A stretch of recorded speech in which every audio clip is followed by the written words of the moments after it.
A'udzu billahi minasyaitonir rajim. Bismillahirrahmanirrahim. Afaman yamshi mukibban ala wajhihi ahda amman yamshi sawiyan ala siratim mustaqim. Qul huwallazi ansha'akum wa ja'ala lakumus sam'a wal absara wal af'idata qalilan ma tashkurun.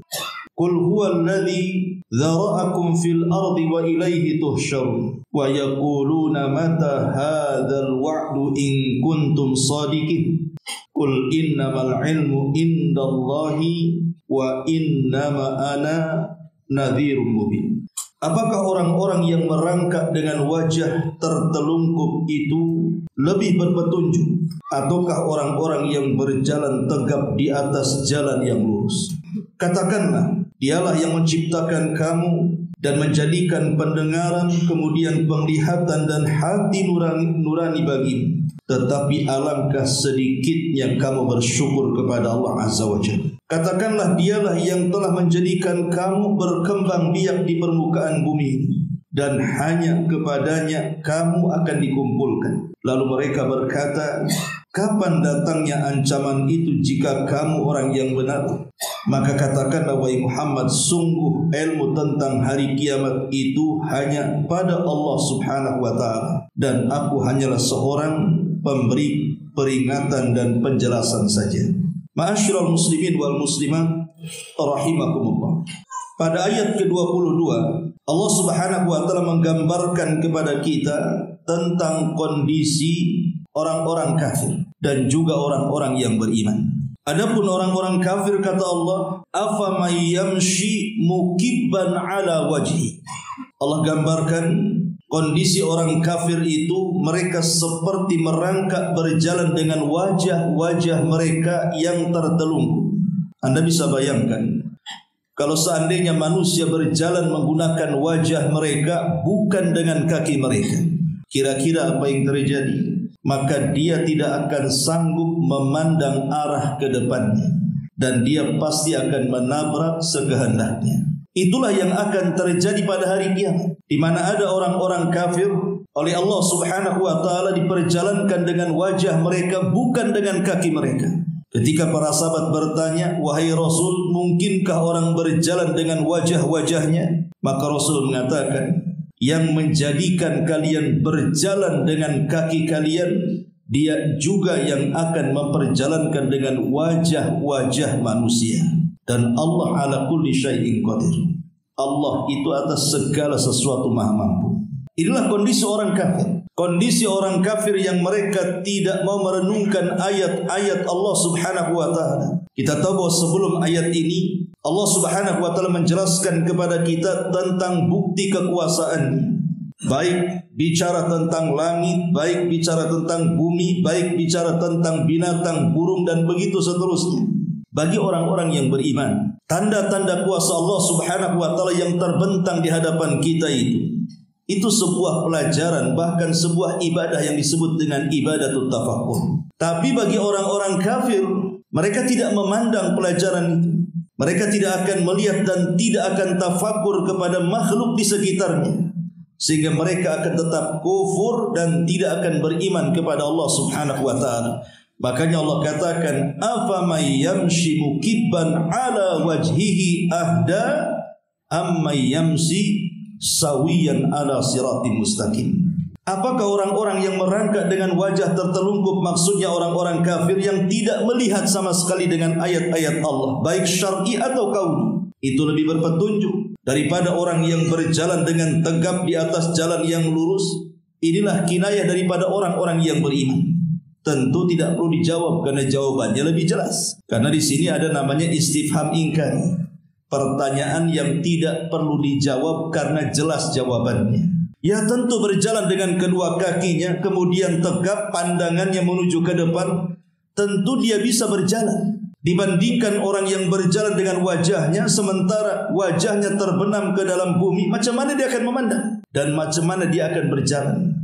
Itulah mukmin dan kafir. Orang kafir selamanya tidak akan mampu berjalan lurus menuju Allah Subhanahu wa ta'ala, dan hanya orang-orang yang beriman yang sanggup melakukannya. Ayat ini juga bisa disimpulkan tentang kondisi orang alim dan jahil, di mana orang-orang alim itu diberikan ilmu sehingga dia dengan ilmunya mampu melihat hidayah, tapi orang jahil dengan kejahilannya dia tidak mampu melihat hidayah. Akhirnya orang alim mendapatkan petunjuk dan orang jahil mendapatkan kesesatan. Ma'asyiral muslimin yang dimuliakan Allah Subhanahu wa taala, dari sini Allah mengatakan qul hal yastawil ladzina ya'lamuna wal ladzina la ya'lamun. Katakan ya Muhammad, apakah sama orang-orang yang berilmu dengan orang-orang yang tidak berilmu? Tentu tidak sama. Orang-orang yang berilmu seperti orang yang tegak berjalan, matanya memandang ke depan lurus dan dia sanggup melangkahkan kakinya dengan benar. Tapi orang jahil seperti orang yang tertelungkup, wajahnya terbenam ke bumi dan seolah-olah dia berjalan dengan wajahnya sehingga tidak tahu arah kemana melangkah.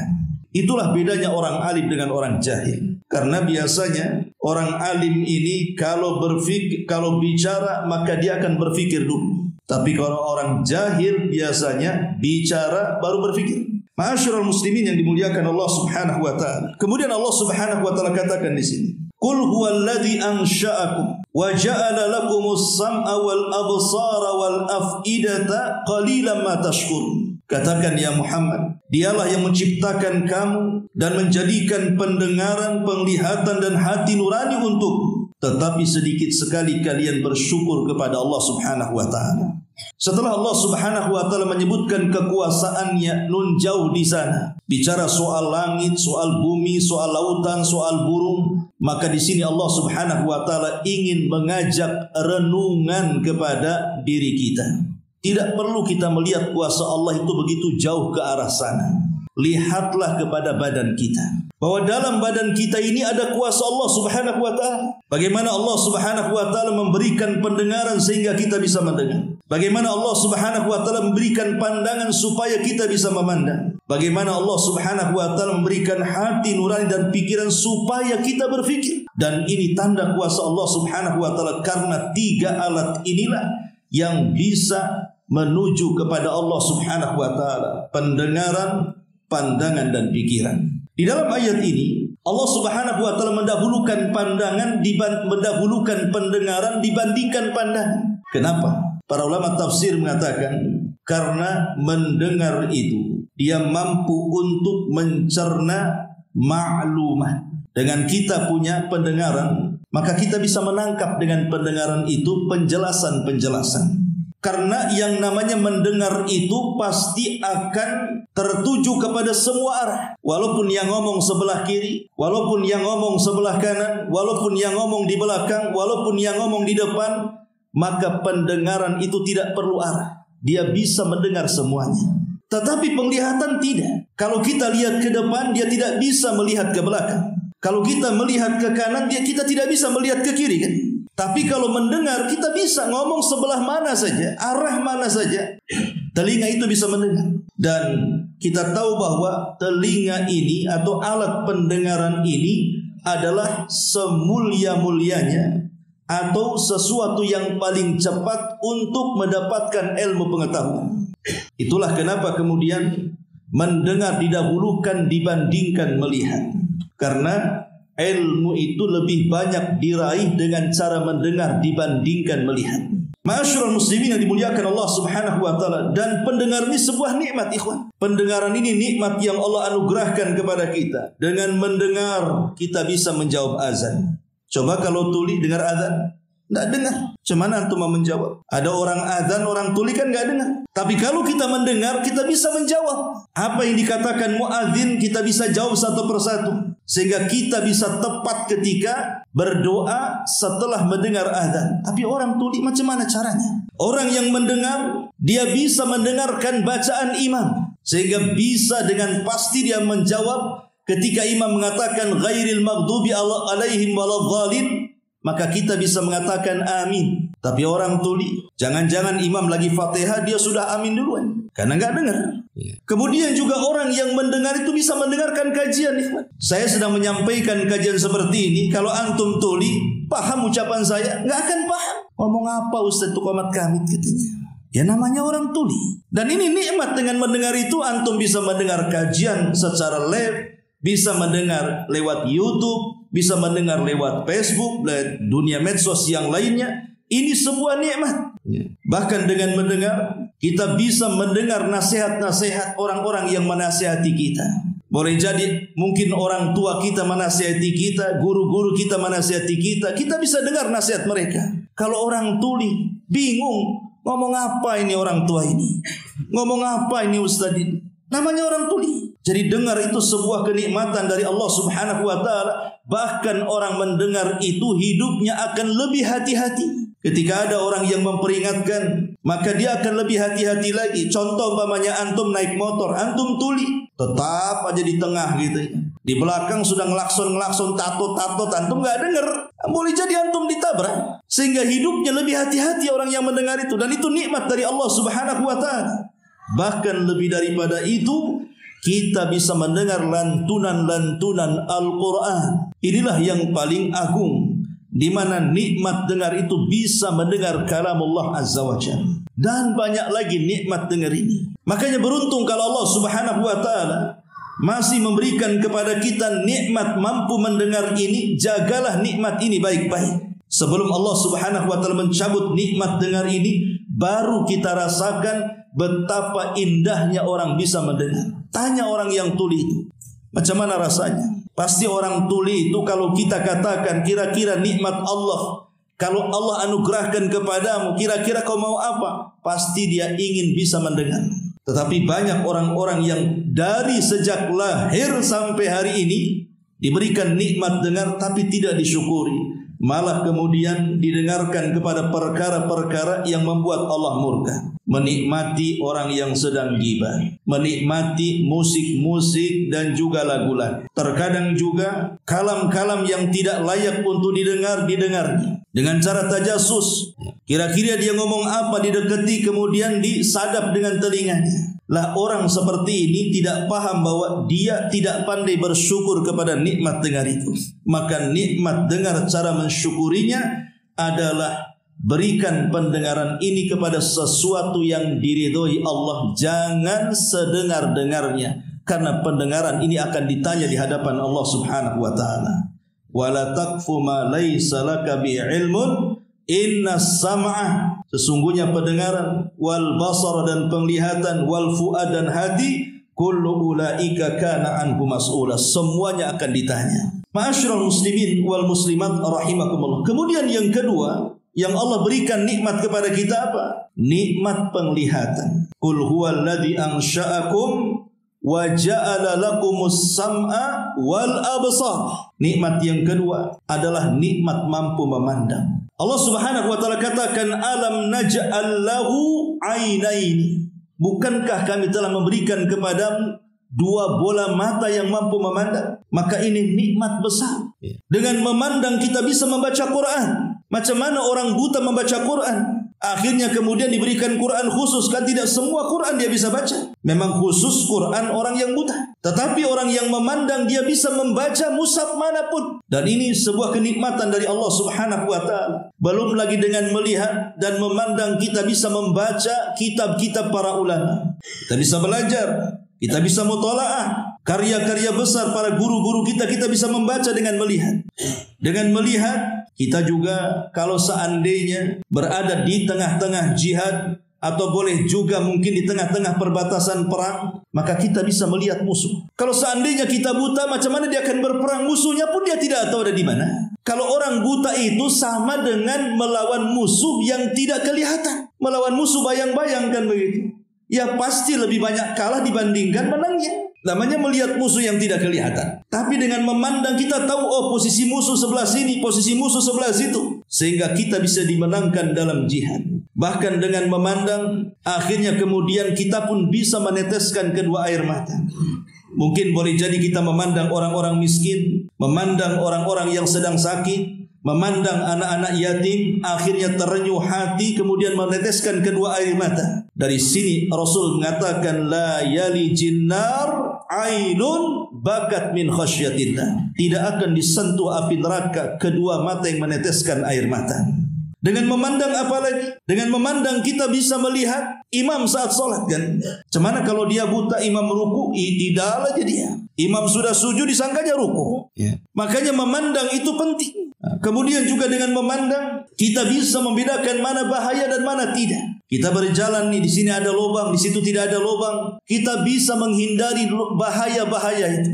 Dan ini nikmat dari Allah Subhanahu wa taala. Bahkan dengan memandang kita bisa melihat orang-orang yang kita cintai. Kita bisa melihat istri, suami, anak, cucu dan begitu seterusnya. Bahkan lebih daripada itu, dengan memandang kita bisa lebih tafakur lagi kepada Allah Subhanahu wa taala. Dengan melihat bintang gemintang yang sungguh indah di langit. Dengan melihat keindahan laut membiru yang terbentang luar biasa. Belum lagi kemudian sawah-sawah yang menghijau, kemudian gunung-gunung yang menjulang. Dari situ kita semakin yakin bahwa tidak mungkin tercipta begitu saja. Di sana ada Allah Subhanahu wa taala yang menciptakannya. Dengan memandang kita bisa tafakkur. Tapi orang-orang buta tidak bisa tafakkur mereka. Karena apa yang mereka akan lihat, mereka sendiri tidak bisa melihat. Makanya ini sebuah nikmat dari Allah Subhanahu wa taala. Bagaimana caranya mensyukuri nikmat memandang ini? Dengan cara jangan pandang sesuatu yang diharamkan Allah Subhanahu wa taala. Makanya kenapa dalam syariat Islam itu ada namanya ghaddul basar, menundukkan pandangan. Allah Subhanahu wa taala mengatakan, "Wa kullil mu'minina yaghudduna min absarihim." Katakan kepada orang-orang yang beriman itu, tundukkanlah pandangan-pandangan mereka. Bahkan Ali mengatakan, Rasul pernah menasihati Ali, "Ya Ali, la tatba'un nadharata an-nadhar, fa inna lakal ula wa laysat lakal innaka lakal ula wa laysat lakal akhir." Wahai Ali, jangan ikuti pandangan pertama dengan pandangan yang kedua. Pandangan yang pertama mungkin tidak berdosa, tapi pandangan yang kedua bisa saja berdosa. Pemayantu melihat ada wanita cantik, tetapi mereka tidak menggunakan menutup aurat mereka, menggunakan pakaian kurang bahan, banyak lubang di mana-mana. Tiba-tiba antum memandang, mungkin pada awalnya memang tidak sengaja. Maka kata Rasulullah SAW mengatakan, kalau memandang tanpa unsur kesengajaan, pertama memandang tidak dianggap dosa, tapi langsung dipalingkan. Tapi kalau berpaling masih penasaran kemudian ditingok lagi, itu lain lagi ceritanya. Apalagi antum sampai mengucapkan alhamdulillah, naudzubillah. Nah ini hal-hal yang seperti ini tidak mensyukuri nikmat Allah Subhanahu wa taala. Maka tundukkan pandangan. Tapi sekarang susah menundukkan pandangan itu. Karena kalau dulu mungkin kalau tengok aurat-aurat itu harus jalan ke mall. Sekarang tidak perlu, cukup ambil handphone, isi kauta, nengok YouTube saja. Semua aurat nyebar di situ. Naudzubillah. Ma'asyiral muslimin wal muslimat rahimakumullah. Kemudian juga yang ketiga, wal afidah. Allah Subhanahu wa taala telah berikan afidah, hati dan akal pikiran. Dan ini senikmat-nikmatnya nikmat. Allah telah berikan kepada kita akal, Allah telah berikan kepada kita hati. Karena dengan hati dan pikiran ini, akhirnya kita bisa memandang ini hak, ini batil. Ini syirik, ini tauhid, ini sunnah, ini bid'ah, ini taat, ini maksiat. Kita bisa membedakan itu. Dan dengan hati dan pikiran ini, kita bisa merencanakan sesuatu yang baik. Berfikir bagaimana caranya menyelamatkan keluarga dari api neraka. Karena Allah mengatakan, ku anfusakum wa ahlikum nar. Jaga diri kalian dan keluarga kalian dari api neraka. Berfikir bagaimana caranya saya harus cerdas, saya harus pinter, sehingga saya harus belajar. Berfikir bagaimana caranya saya harus banyak pahalanya. Akhirnya dia tergerak untuk beribadah kepada Allah Azza wa Jalla. Berpikir saya bagaimana harus kemudian membangun sarana ini, sarana itu dalam beribadah kepada Allah. Jadi banyak kemudian dari hati dan pikiran ini, ide-ide cemerlang yang kemudian menghasilkan banyak pahala di hadapan Allah Subhanahu wa taala. Dan ini nikmat yang Allah anugerahkan kepada kita. Tapi betapa banyak orang-orang yang kemudian memalingkan akal, pikiran dan hati ini kepada yang bukan diridhai Allah. Berfikir untuk melakukan kejahatan, berfikir untuk minum khamar, berfikir untuk berzina, berfikir untuk menggibah, berfikir untuk membuat tipu muslihat dan begitu seterusnya. Dan dia tidak mensyukuri nikmat hati. Padahal Allah Subhanahu wa taala akan bertanya soal tiga nikmat itu. Apa kata Allah Subhanahu wa taala? Wallahu akhrajakum min butuni ummahatikum la ta'lamuna syai'an. wa ja'ala lakumus sam'a wal basara wa ja'ala lakumus sam'a wal absara wal af'idata la'allakum tashkurun. Dalam ayat yang lain, kullu ulaika kana anhu mas'ula. Semuanya itu akan ditanya di hadapan Allah Subhanahu wa taala. Kemudian Allah Subhanahu wa taala akhiri ayatnya dengan kata-kata qalilan ma tashkurun. Kalimat qalilan ma tashkurun, amat sedikit kalian bersyukur, ada dua penafsiran. Makna qalil itu yang pertama sama sekali tidak bersyukur, dan makna yang kedua qalil artinya ya memang bersyukur tapi tidak banyak. Jadi qalilan ma tashkurun itu sama sekali kalian tidak mensyukuri nikmat mendengar, melihat dan juga akal, pikiran dan hati. Atau sungguh sangat sedikit kalian bersyukur akan nikmat pendengaran, penglihatan dan juga hati. Dan memang seperti itu ikhwatu fillah dimuliakan Allah Azza wa Jalla. Kebanyakan kita tidak bersyukur tentang nikmat ini. Padahal tiga nikmat ini yang bisa menyampaikan kita kepada Allah Subhanahu wa taala. Dengan mendengar kita bisa mendengar ayat-ayatnya, kita bisa melihat ayat-ayatnya, memikirkan ayat-ayatnya, kita sampai kepada Allah Subhanahu wa taala. Ma'asyiral muslimin yang dimuliakan Allah Subhanahu wa taala. Kemudian Allah Subhanahu wa taala berfirman, "Qul huwallazi dzara'akum fil ardi wa ilaihi tuhsyarun." Katakanlah, dialah yang menjadikan kamu berkembang biak di permukaan bumi ini, dan hanya kepada Allah lah kalian akan dikumpulkan. Ayat ini memiliki dua makna atau dua maksud, di mana ada dua pertanyaan yang membuat bingung orang-orang yang tidak punya jawaban, kecuali mereka orang-orang yang beriman. Dua pertanyaan itu, dari mana kita datang dan kemana kita pulang. Dari mana kita datang? Kenapa kita diciptakan di bumi ini? Dan kemana akhir perjalanan kita? Maka Allah Subhanahu wa taala seolah-olah menjawab, "Qul huwallazi dzara'akum." Katakan ya Muhammad, Allah yang menciptakan kalian. Ketika Allah yang menciptakan kita, berarti Allah ada tujuan menciptakan makhluknya. Karena Allah tidak mungkin ketika menciptakan makhluk itu dibiarkan sia-sia. Tidak. Allah itu ketika menciptakan kita ada maksud dan tujuannya. Dan itu disebutkan dalam surah Az-Zariyat, "Wa ma khalaqtul jinna wal insa illa liya'budun." Tidaklah kami ciptakan jin dan manusia kecuali kalian disuruh untuk beribadah kepada Allah Azza wa Jalla. Kemudian jawaban dari pertanyaan yang kedua, lalu kemana kita pulang? Akan kemana akhir perjalanan manusia setelah kematian? Maka Allah mengatakan, "Wa ilaihi tuhsyarun." Maka kalian akan dikembalikan juga kepada Allah untuk mempertanggungjawabkan semua yang kita lakukan selama di dunia. Inilah ringkasan perjalanan hidup manusia, dari mana dan kemana. Adapun pertanyaan yang pertama, dari mana? Ya kita katakan bahwa kita itu datang dari Allah Subhanahu wa taala. Allah yang menciptakan kita. Karena tidak mungkin manusia sanggup menciptakan manusia yang lainnya, kan? Bagaimana Allah Subhanahu wa taala ketika mengatur proses bagaimana terciptanya manusia dari alam ruh ke alam rahim, kemudian dari alam rahim ke alam dunia. Siapa manusia yang bisa menciptakan manusia seperti itu? Sehebat-hebatnya manusia membuat robot kayak orang Jepang kan gitu ya, membuat robot wanita sak cantik-cantiknya. Tapi akan berbeda dengan ciptaan Allah Subhanahu wa taala. Robot kalau habis baterainya, habis juga gerakannya. Ada expirednya kan? Ya manusia ada juga expirednya. Tapi robot tidak sama dengan manusia. Robot itu ciptaan manusia, sehingga banyak kekurangan pada robot itu. Beda dengan ciptaan Allah Subhanahu wa taala. Allah katakan, "Laqad khalaqnal insana fi ahsani taqwim." Sungguh kami ciptakan manusia itu seindah-indah bentuk. Kita ini diciptakan itu seindah-indah bentuk. Tidak ada makhluk di permukaan bumi yang diciptakan Allah lebih indah dibandingkan tubuh manusia.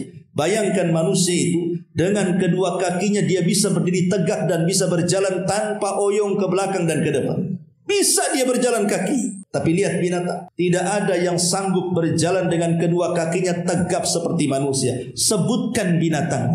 Anda dapat sepeda dan tidak akan dapat sepeda selamanya, karena tidak ada binatang yang dengan kedua kakinya bisa tegap. Ada Ustaz ular, mana ada ular? Kalau ular tegap jadi pensil, jadi dia berjalan dengan perutnya. Kambing, sapi, unta berjalan dengan 4 kakinya, bungkuk dia. Apalagi kaki 1000, apalagi Kemudian, oh ada Ustaz, monyet kan gitu. Kera, mana ada kera yang tegap? Tegap tuh sebentar aja, habis itu bungkuk lagi dia. Tidak ada hanya manusia. Ayam nggak ada, ayam bungkuk, mana ada ayam tegak? Kecuali celengan. Celengan ayam mah betul gini. Tapi selain celengan ya gini terus dia ayam tuh. Tidak ada yang tegak kecuali manusia. Coba seandainya untuk menunjukkan bahwa ciptaan Allah begitu sempurna kepada kita manusia itu dibandingkan makhluk yang lainnya, anggap saja binatang. Antum yang pernah ke kebun binatang, mungkin yang di Jawa ya, di Batam tidak ada lah ya. Coba antum masuk kebun binatang itu, cari orang yang mirip dengan antum. Dari semua binatang loh ya. Kira-kira nih mana yang paling ganteng, antum atau mereka? Ada. Ganteng antum, walaupun hitam tetap ganteng antum. Karena binatang itu tidak seindah ciptaan manusia.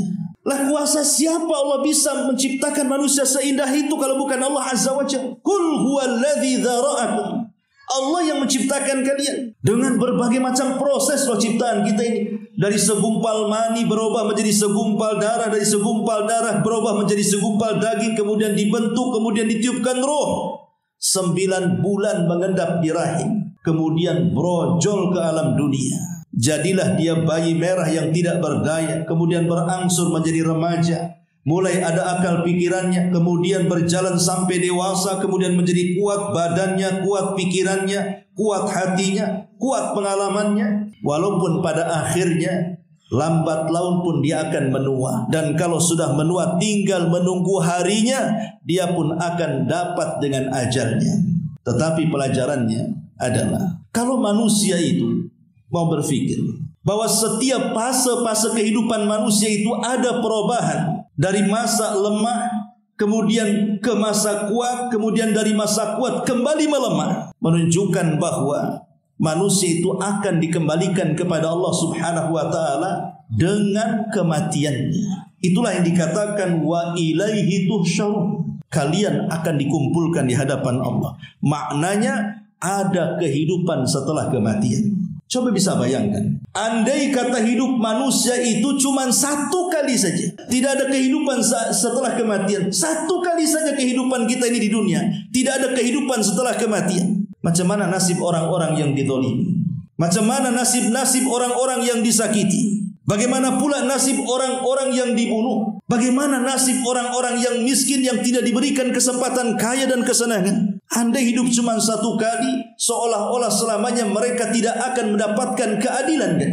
Dengan adanya hidup setelah kematian, walaupun orang-orang yang zalim, orang-orang yang menyakiti, orang-orang yang suka melakukan pencurian dan begitu seterusnya, boleh mereka lepas dari peradilan dunia, tapi ada peradilan setelah kematian. Itulah yang Allah katakan wa ilaihi tuhsyarun. Kalian akan dikumpulkan kembali. Untuk apa? Untuk mempertanggungjawabkan. Disitulah membuat hati tenang orang-orang yang dizalimi. Enggak apa-apa, di dunia saya tidak bisa mendapatkan keadilan. Walaupun banyak kantor pengadilan keluar seolah-olah dizalimi dan tidak mendapatkan keadilan. Namanya saja kantor pengadilan, keluar dizalimi dia. Tapi di akhirat itulah pengadilan yang sesungguhnya. Tidak ada di hadapan Allah. Karena di akhirat itu tidak ada lawyer. Di dunia kita bisa bayar lawyer, bayar pengacara, cari yang cakap bicaranya. Di akhirat lawyernya saja butuh pengacara, pengacaranya butuh lawyer. Tapi siapa yang jadi lawyernya? Tidak ada. Lawyernya hanyalah amalan yang dibawa dia dari dunia menuju akhiratnya. Ma'asyiral muslimin yang dimuliakan Allah Azza wa Jalla. Kemudian Allah mengatakan wa yaquluna mata hadzal wa'du in kuntum shadiqin. Dan mereka orang-orang kafir berkata, kapan datang ancaman? Itu maksudnya kiamat. Jika kalian orang-orang yang benar. Dari sini kita tahu bahwa dari zaman ke zaman, sejak zaman Rasul sampai hari ini, masih ada saja dengan orang-orang yang tidak yakin akan terjadi kiamat, tidak yakin ada kehidupan setelah kematian. Ada dari zaman ke zaman orang yang mengingkari seperti ini. Di zaman Nabi ada tokoh-tokoh Quraisy datang kepada Nabi SAW. Jadi mereka bertanya kepada Nabi SAW soal tulang belulang yang mereka bawa ke hadapan Nabi. Karena ketika itu Nabi berceramah dan mengatakan di hadapan orang-orang Quraisy bahwa kalian akan dibangkitkan, kalian akan dipertanggungjawabkan bahwa ada kehidupan setelah kematian. Rupanya datang para pembesar Quraisy, di antaranya Utbah bin Rabi'ah, Ubay ibn Khalaf, Al-Walid ibn Mughirah, Al-As ibn Wa'il As-Sahmi, datang dengan membawa sekarung tulang belulang manusia yang digali dari kuburan Tuhan. Kemudian tulang-tulang itu dibawa ke hadapan Nabi SAW. Kemudian mereka mengatakan, ya Muhammad, kau lihat tulang-tulang ini. Mungkinkah Tuhanmu bisa membangkitkan orang yang sudah menjadi tulang belulang ini? Mana akal pikiran wahai Muhammad? Tapi Nabi SAW terdiam sampai akhirnya Allah memberikan jawabannya. Allah turunkan surah Yasin ayat 78 sampai 79. Wa daraba lana mathalan wa nasiya khalqa qala man yuhyil idhama wa hiya ramim. Qul yuhyiha alladhi ansha'aha awwala marrah wa huwa bikulli khalqin alim. Wa daraba lana mathalan, dan dia pun membuat perumpamaan bagi kami dan melupakan asal kejadiannya. Jadi orang-orang kafir ini, dia membawa perumpamaan berupa tulang-tulang. Dia lupa asal dia dari mana. Kemudian dibawa kepada Nabi SAW dan mengatakan, man yuhyil idhama wa hiya ramim. Ya Muhammad, siapakah yang dapat menghidupkan tulang belulang yang telah hancur luluh seperti ini? Maka Allah jawab, Qul yuhyiha, katakan ya Muhammad kepada pembesar-pembesar Quraisy itu, yang akan menghidupkannya adalah Allah yang telah menciptakannya pertama kali, dan dia maha mengetahui tentang segala makhluknya. Seolah-olah Allah ingin katakan kepada Rasul, wahai Muhammad, jawab pertanyaan mereka, bahwa Allah sanggup menciptakan mereka yang sudah mati. Ketika mereka belum ada, terlahir saja Allah sanggup menciptakan dari tidak ada menjadi ada. Kalau Allah menciptakan yang sudah ada, itu lebih mudah bagi Allah Subhanahu wa ta'ala daripada menciptakan yang tidak ada menjadi ada. Makanya di sini dia melupakan asal ciptaannya. Orang-orang kafir itu melupakan asal ciptaannya. Dulu mereka enggak ada, tiba-tiba Allah ciptakan menjadi ada. Sekarang sudah ada makhluknya, kemudian meninggal, Allah membangkitkan kembali, itu lebih mudah bagi Allah karena sudah pernah ada. Yang sulit itu menciptakan dari tidak ada menjadi ada. Kalau menciptakan yang ada itu lebih mudah dibandingkan menciptakan yang tidak ada menjadi ada. Lihat, dari zaman Nabi SAW, orang-orang yang tidak percaya dengan hari kiamat atau hari kebangkitan atau hari pertanggungjawaban di hadapan Allah, itu sudah ada. Kenapa orang-orang Quraisy mengingkari itu? Sehingga mereka mengatakan, wa yaquluna mata hadzal wa'du in kuntum shadiqin. Karena mereka tidak mau setiap kejahatan mereka dibalas. Karena mereka tidak mau setiap kezaliman mereka diadili. Karena mereka tidak mau hidup yang selama ini berpora-pora, minuman keras dan begitu seterusnya, tiba-tiba dihisab di hadapan Allah Azza wa Jalla. Dari situ mereka mengingkari adanya kehidupan setelah kematian. Makanya mereka mengatakan seperti itu. Wa yaquluna mata hadzal wa'du in kuntum shadiqin.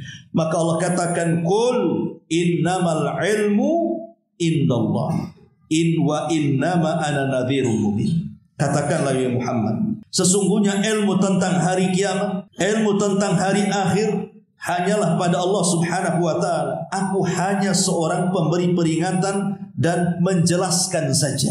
Tentang kapan terjadinya kiamat, wallahu a'lam. Tentang bagaimana kejadian setelah kiamat, wallahu a'lam. Pokoknya semua pasti terjadi dan akan terjadi dan wajib kita imani.